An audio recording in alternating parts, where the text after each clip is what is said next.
seen a few pictures and videos floating around of the KUOE Kyoto watches, and I was extremely curious to check one out since they have this old military vibe but with a mix of dressy watch elements to it.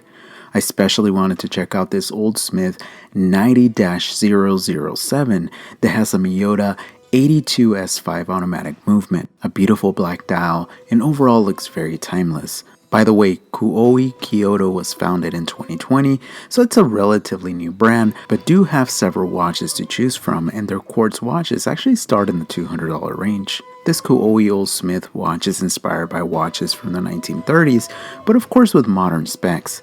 What I love about Japanese watches are the attention to detail and just the overall feel and look of them. In a nutshell, what I'm trying to say is that the Japanese culture cares so much about the level of detail and workmanship they put into everything they create that really puts a lot more expensive watches to shame. This watch feels a lot more expensive than the $580 price point. My wrist measures in at 6 7/8 inches, that's 17.46 centimeters, and the watch does wear relatively small and it definitely feels vintage.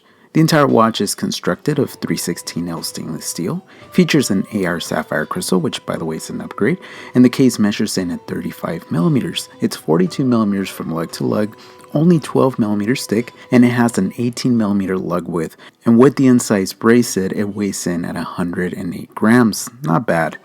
Although I typically don't mind smaller watches, I feel like this definitely wears really small for me, but the bracelet makes it a little bit more substantial. The first thing that caught my eye was the simplicity and elegance of the dial, especially with the running seconds at the 6 o'clock. I recently picked up a new macro lens and I was really excited to test it out. I have to say the finishing on this dial is great. The leaf hands have a three-dimensional design with chevron processing. It also incorporates the curved hands technique, in which the tip long hand is distorted along the glass, which was common among watches several decades ago. I love black dial watches, and the touches of gilt throughout the dial give off some warm tones. Overall, the dial is beautiful and well manufactured. The entire case is polished, and the push and pull crown is located at the 4 o'clock. Okay, a few things to pick here for me. I think the watch should have a mixture of polishing and brushing. That always makes the case feel a little more premium, and the location of the crown for whatever reason bugs me. I don't mind a 4 o'clock crown on a Seiko dive watch, but on this I would have liked to see it at the 3 o'clock. The watch is water resistant to 50 meters and features a display case back. Peeking through is a reliable automatic Citizen Miyota caliber 82S5 that can be hand wound and can be hacked.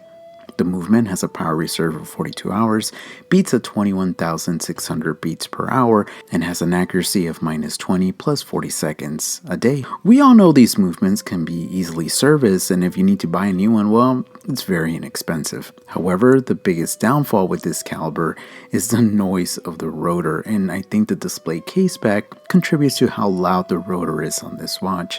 I honestly would have preferred a 9000 series Miyota movement for a smoother sweep. The Beats of Rice bracelet is way nicer than the one that I got on that Baltic MR01. It has solid links, solid end links, pins to size it, and a nice signed melt clasp. The bracelet can easily be removed thanks to the quick release system. The finishing on the bracelet has been done nicely, but for whatever reason I think the watch looks better on a leather strap. Let me know what you guys think. One thing I'm not a fan of is the 18mm lug width. I honestly prefer the look and feel of 20mm straps, but I understand that this had to be done due to the proportions, and bigger lug width may have looked a little funny.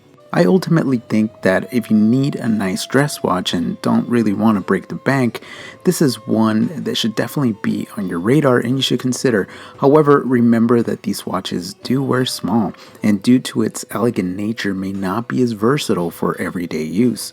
Nonetheless, I'm very impressed by the overall quality and design of this watch, and I'm excited to see what the company comes up with next. I really am hoping for a sports watch. I will be all over that, especially with 200-meter water resistance and lume. If you're interested in picking one up or any of their other models, go check out their website. Let me in with this. There's been some talk for some time now about dress watches making a comeback. What do you guys think? Is that something you would like to see? Is that something you're interested in? And if so, would you rock a dress watch? Thank you again for the support. I hope you enjoyed this video. Take care, and until next time, stay humble.